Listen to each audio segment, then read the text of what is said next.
ഭൂമിയിൽ പാവപ്പെട്ടവനായിട്ടാണോ പണക്കാരനായിട്ടാണോ, ആരോഗ്യമായിട്ടാണോ രോഗിയായിട്ടാണോ, മക്കളുള്ളവനാണോ മക്കളില്ലാത്തവനാണോ, സമ്പത്തുള്ളവനാണോ സമ്പത്തില്ലാത്തവനാണോ, എങ്ങനെ ജീവിച്ചാലും അവസാനം അവന്റെ ആത്മാവിനെ കൊണ്ടുപോകുമ്പോ അള്ളാഹുവിന്റെ പ്രത്യേകമായ ഒരു കരുണ ലഭിക്കണമല്ലോ.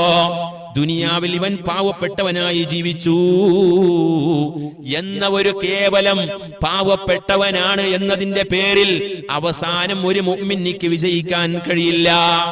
പണക്കാരനാണ് എന്നതിന്റെ പേരിൽ ഒരാൾക്ക് പരാജയപ്പെടാനും കഴിയില്ല. കാരണം അള്ളാഹു ഒരു മനുഷ്യന്റെ ഹൃദയത്തിലേക്കാണ് നോക്കുന്നത്. പാവപ്പെട്ടവനും പണക്കാരനും രണ്ടും അള്ളാന്റെ പരീക്ഷണങ്ങളാണ്. ലിനബ്ലുവകും അയ്യുകും അഹ്സനു അമലാ. നന്മകൾ ചെയ്യുന്നവരാണോ, നിനക്ക് പരീക്ഷണങ്ങൾ വന്നപ്പോ അതിന്റെ പേരിൽ നീ ക്ഷമിച്ചവനാണോ, എങ്കിൽ നിനക്ക് അല്ലാഹുവിന്റെ അടുത്ത് കൂലിയുണ്ട്. നിനക്ക് അല്ലാഹു സമ്പത്തും ആരോഗ്യവും തന്നപ്പോ അതിന് അല്ലാഹുവിന് നീ ശുക്ർ ചെയ്തവനാണോ, എങ്കിൽ അല്ലാഹുവിന്റെ അടുത്ത് നീ വിജയിച്ചവനാണ്. അല്ലാഹു നമ്മെ ഫായിസീങ്ങളിൽ വിജയിച്ച മുത്തഖീങ്ങളിൽ പെടുത്തട്ടെ.